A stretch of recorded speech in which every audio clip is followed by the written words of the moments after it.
Hello दोस्तों, स्वागत है आप सभी का एक बार फिर से आपके अपने चैनल स्टडी लाइव विद रौनक पर।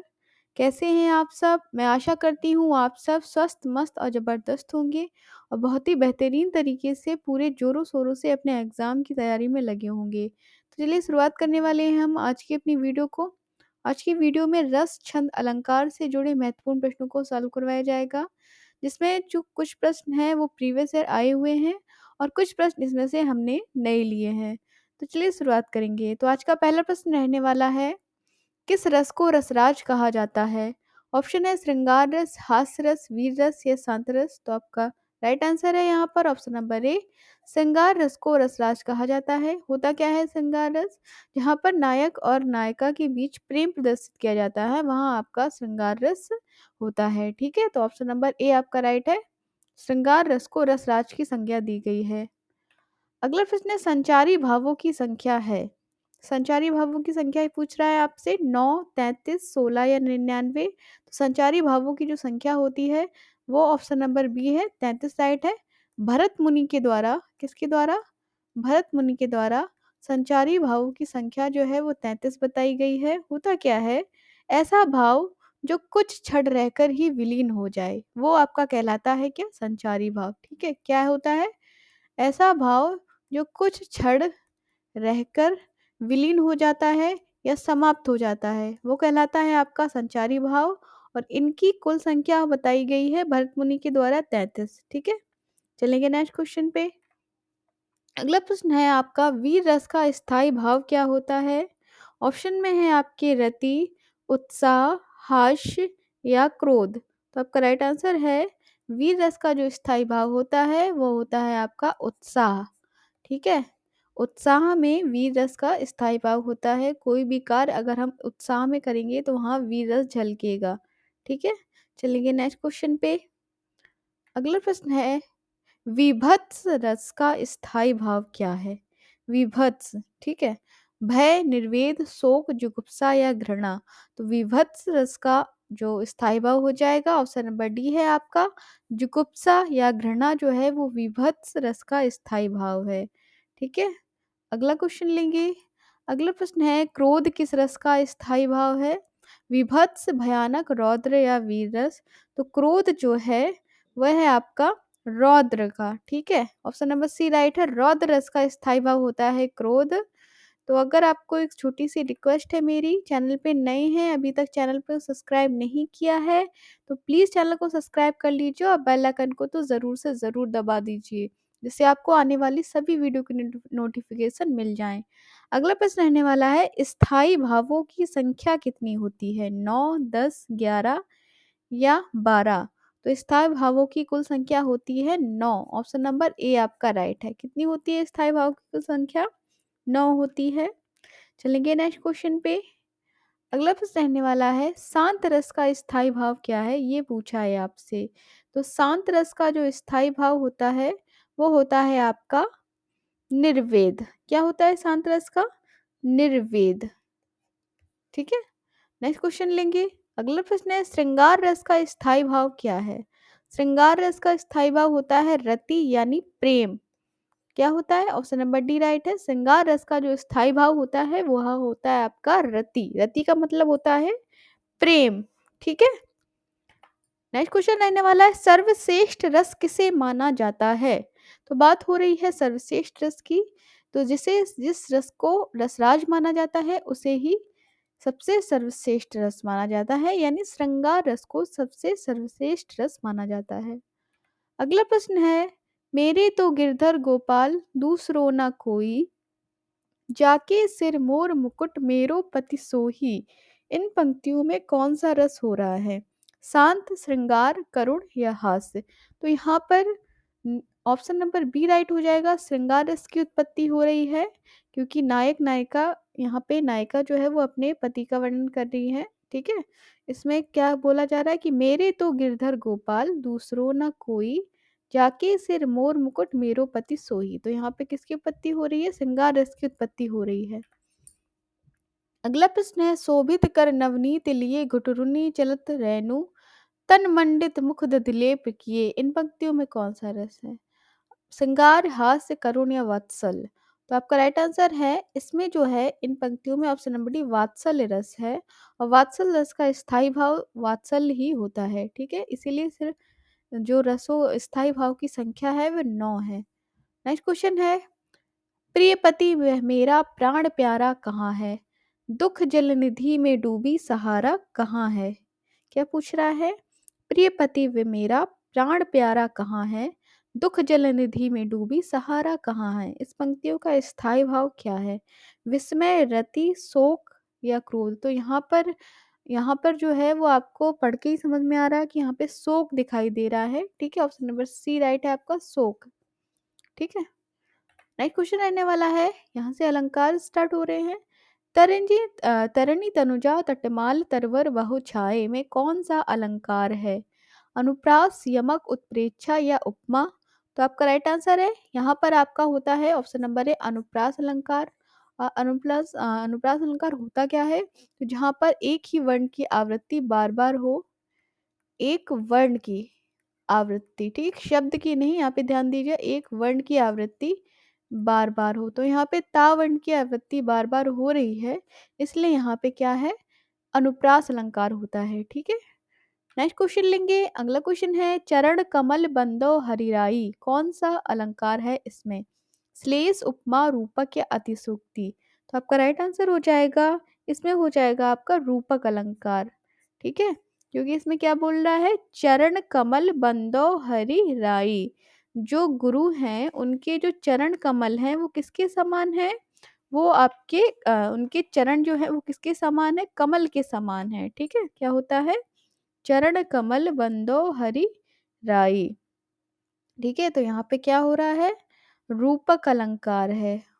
रूपक अलंकार की आपको परिभाषा बता दें तो रूपक अलंकार होता है जहाँ उपमा और उपमेय में अभिन्न कथन हो, अर्थात जहाँ गुण की अत्यधिक समानता के कारण उपमेय में उपमान का आरोप या अभेद स्थापित किया जाए, ठीक है?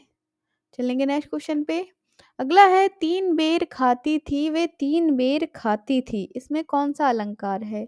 तो इसमें भी आपका आ जाएगा यमक, ठीक है? क्योंकि यमक में क्या होता है, यमक अलंकार होता है जहाँ पर वर्णों की ना होकर शब्दों की आवृत्ति हो, ठीक है? क्या होता है यमक अलंकार? जहाँ पर वर्णों की ना होकर शब्दों की, सुनने में एक समान शब्दों का बार बार एवं भिन्न अर्थों में प्रयोग होता है, वहां होता है आपका यमक अलंकार, ठीक है? यहाँ पे बेर, तीन बेर और तीन बेर, तीन बेर, एक तो बेर का अर्थ है फल जो बेर होता है और एक होता है टाइम, बेर मतलब बार बार, ठीक है? तो ऑप्शन नंबर सी आपका है यमक। नेक्स्ट है, छंद का सर्वप्रथम उल्लेख कहाँ मिलता है? ऋग्वेद, यजुर्वेद, सामवेद या उपनिषद? तो छंद का सर्वप्रथम उल्लेख जो है वो ऑप्शन नंबर ए राइट है, ऋग्वेद में मिलता है, ठीक है? नेक्स्ट क्वेश्चन रहने वाला है, कोई भी छंद किसमें विभक्त रहता है? चरणों में, यति में, दोनों में या इनमें से कोई नहीं? तो आपका राइट आंसर है यहाँ पर होने वाला है ऑप्शन नंबर सी, कोई भी छंद जो होता है वो चरणों और यति दोनों में ही विभक्त रह सकता है, इसलिए ऑप्शन नंबर सी यहाँ पर राइट है। अगला प्रश्न है, चारों चरणों में समान मात्राएं होगा यहाँ पे, ठीक, मात्राओं नहीं, मात्राओं वाले छंद को क्या कहते हैं? सममात्रिक, विषम मात्रिक, अर्ध सममात्रिक या ये सभी? तो जब सभी चरणों में समान मात्राएं होंगी तो वो आपका कहलाएगा सममात्रिक छंद, ठीक है? सममात्रिक छंद कहलाएगा। अगला प्रश्न है, निम्नलिखित में सममात्रिक छंद का कौन सा उदाहरण है? दोहा, सोरठा, चौपाई या ये सभी? तो सममात्रिक छंद की बात हो रही है, तो सममात्रिक होता है चौपाई में, ऑप्शन नंबर सी राइट है। कौन सा सममात्रिक छंद जो होता है वो किस में होता है? चौपाई में होता है। और चौपाई क्या है? जिसके प्रत्येक चरण में 16-16 मात्राएं होती हैं। कितनी मात्राएं? प्रत्येक चरण में सेम मात्राएं होती हैं, 16-16 मात्राएं होती हैं। तो ये आपका सममात्रिक छंद होता है, ठीक है? चलेंगे नेक्स्ट क्वेश्चन पे। अगला है, शिल्पगत आधार पे दोहे से उल्टा छंद है। क्या पूछ रहा है? शिल्पगत आधार पे दोहे से उल्टा छंद कौन सा है? रोला, चौपाई, सोरठा या बरवे? तो आपका राइट आंसर है ऑप्शन नंबर सी, सोरठा जो है वो एक अर्ध सममात्रिक छंद है। कैसा है? अर्ध सम छंद है, और ये जिसमें प्रथम और तृतीय चरण में 11-11, द्वितीय और चतुर्थ चरण में 13-13, ठीक है? प्रथम और तृतीय चरण में कितनी होती हैं? 11-11, ठीक है? और क्या है? द्वितीय और चतुर्थ चरण में आपकी होती हैं 13-13 मात्राएँ होती हैं। ये दोहे का ठीक उल्टा माना जाता है, सोरठा। अगला प्रश्न है, जिस छंद के पहले तथा तीसरे चरण में 13-13 और दूसरे तथा चरणों में 11-11 मात्राएँ होती हैं, वह कहलाता है। अभी बताया है कि जिस छंद के पहले और तीसरे चरण में 11-11 और सॉरी 13-13 और दूसरे तथा चौथे चरण में 11-11 वो होता है आपका दोहा। ऑप्शन नंबर डी राइट है, ठीक है? अगला है, अर्ध सम्मात्रिक छंद है रोला, दोहा, चौपाई या कुंडलियाँ। तो दोहा जो होता है वो आपका अर्ध सम्मात्रिक छंद होता है, ठीक है? अगला प्रश्न रहने वाला है, चौपाई के प्रत्येक चरण में मात्राएं होती हैं। तो ऑप्शन नंबर सी यहाँ पे राइट हो रहा है। चौपाई के प्रत्येक चरण में 16-16 मात्राएं होती हैं। कितनी मात्राएं होती हैं? चौपाई जो है वो एक सम्मात्रिक छंद है और यहाँ प्रत्येक चरण में कितनी मात्राएं होती हैं? 16-16 मात्राएं होती हैं। तो ऑप्शन नंबर सी यहाँ पर आपका राइट बन रहा है। यहाँ पर 24वां प्रश्न पढ़ने से पहले एक छोटी सी रिक्वेस्ट है मेरी आपसे। यहाँ डेली आपको UP police related, UP SI related Hindi करवाई जा रही है। प्रत्येक टॉपिक से यहाँ 50-50 क्वेश्चन डेली करवाए जा रहे हैं। तो प्लीज़ चैनल पे नए हैं तो चैनल को सब्सक्राइब ज़रूर कर लीजिए और सेशन अगर अच्छा लगे तो प्लीज़ प्लीज़ प्लीज़ एक लाइक ज़रूर करिएगा। आपका एक लाइक हमें बहुत मोटिवेट करता है और आपके लिए ऐसे और भी महत्वपूर्ण प्रश्न बनाने का हमें और मोटिवेट करते हैं, ठीक है? तो प्रश्न नंबर 24 है यहाँ पे, दोहे और रोले को क्रम से मिलाने पर कौन-सा छंद बनता है? क्या पूछ रहा है? दोहे और रोले को हम जब एक साथ मिला देंगे तो कौन-सा छंद बनेगा? हरि गीत का, कुंडलिया, सवैया या बरवे? तो आपका राइट आंसर है ऑप्शन नंबर बी कुंडलिया।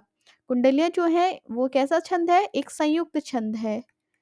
संयुक्त छंद है जो कि दोहा और रोला को मिलाने से बनता है, ठीक है? चलेंगे नेक्स्ट क्वेश्चन पे। अगला है, जिस छंद में वर्णिक या मात्रिक प्रतिबंध ना हो वह छंद क्या कहलाता है? वर्णिक छंद, मात्रिक छंद या मुक्तक छंद? तो जिस छंद में वर्णिक या मात्रिक प्रतिबंध ना हो वो कहलाता है आपका ऑप्शन नंबर सी मुक्त छंद, ठीक है? क्या होता है? मुक्त छंद होता है। उसमें किसी भी मात्रा का या वर्ण का कोई भी आधार नहीं होता है, इसलिए वो मुक्त होता है। नेक्स्ट क्वेश्चन रहने वाला है यहाँ आपका, निराला की कविता जो है जूही की कली किसका उदाहरण है? वर्णिक छंद का, मात्रिक छंद का या मुक्त छंद का?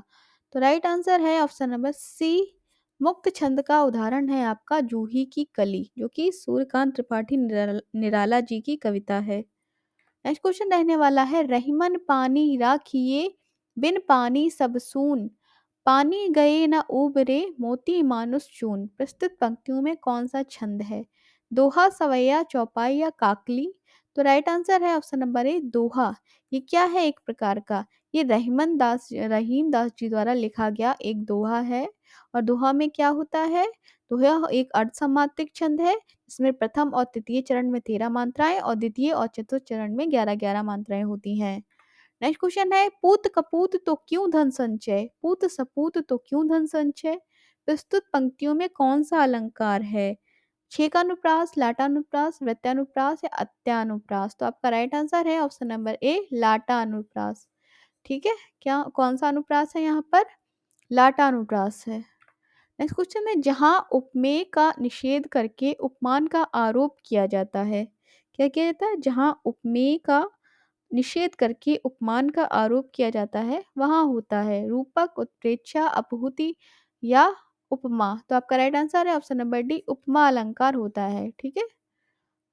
प्रश्न नंबर तीसरा है यहाँ आपका, अभी तक अगर प्लीज़ वीडियो को लाइक नहीं किया और आप वीडियो देख रहे हैं तो प्लीज़ वीडियो को एक लाइक ज़रूर कर दीजिए और चैनल को ज़रूर सब्सक्राइब कर लीजिए।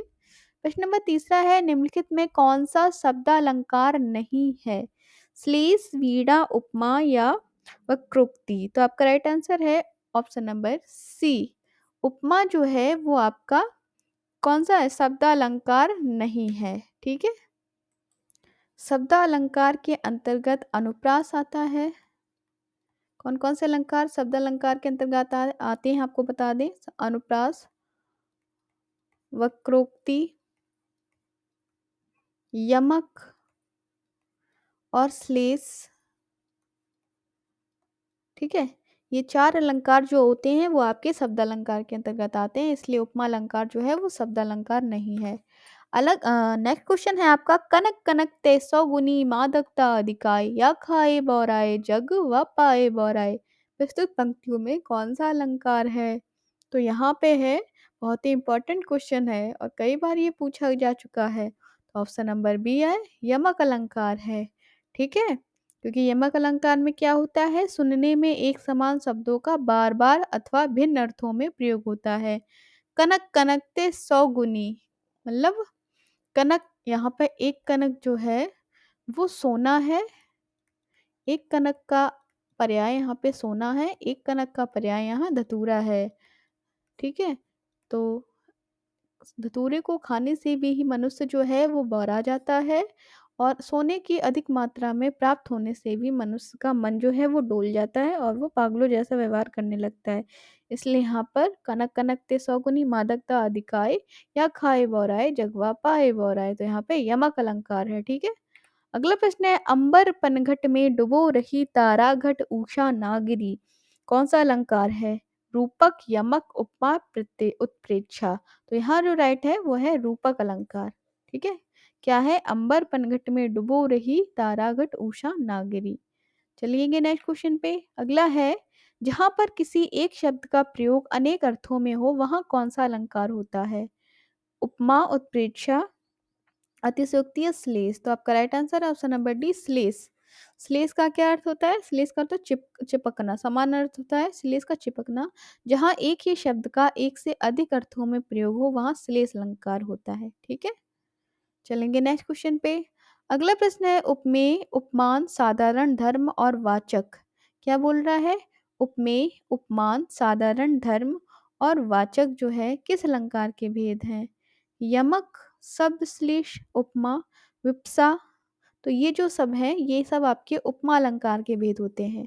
ठीक है? उपमेय, उपमान, उपमेय जिसकी उपमा दी जाती है, उपमान जिस प्रसिद्ध वस्तु की उपमा दी जाती है उसे उपमान कहते हैं, साधारण धर्म जिस गुणी क्रिया आदि की समानता जहाँ दिखलाई जाती है उसे साधारण धर्म कहते हैं, और वाचक जो है वो कहलाता है समानता को प्रकट करने वाले शब्द जो होते हैं वो वाचक कहलाते हैं। ठीक है?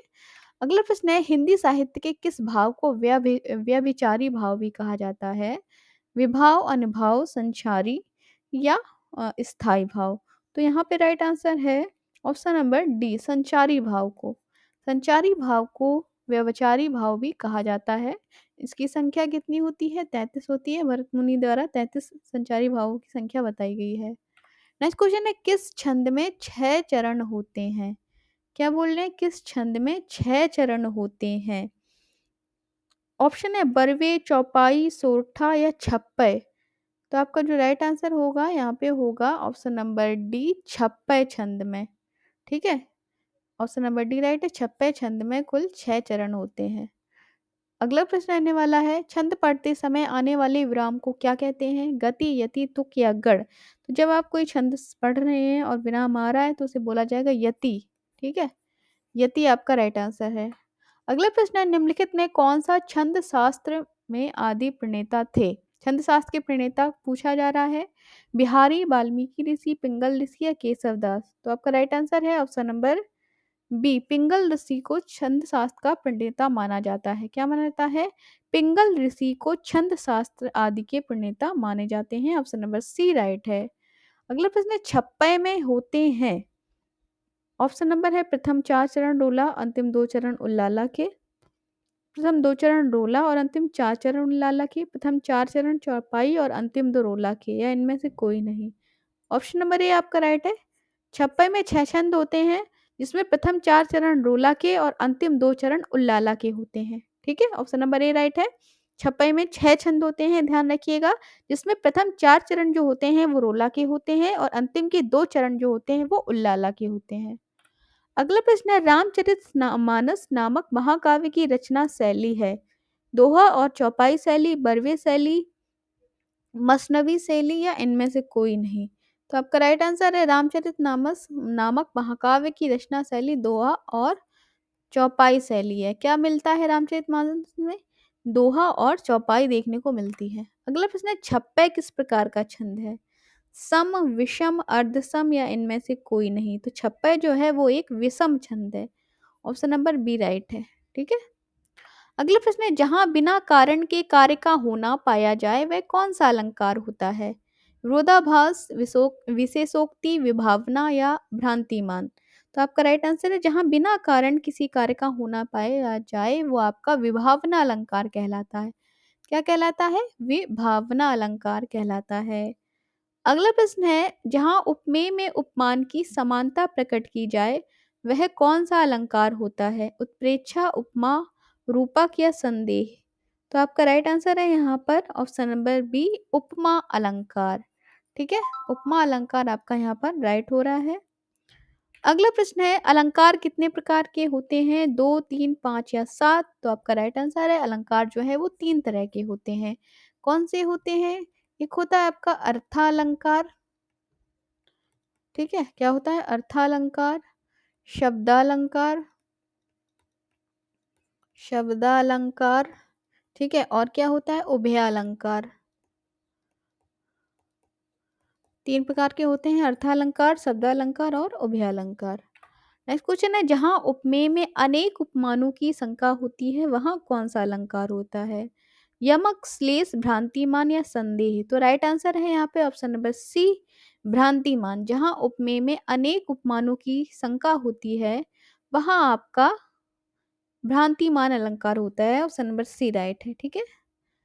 अगला प्रश्न है, फूले कांस सकल छाई, सकल माही, छाई जनु बरसा ऋतु प्रकट बुढ़ाही। इस पंक्ति में कौन सा अलंकार है?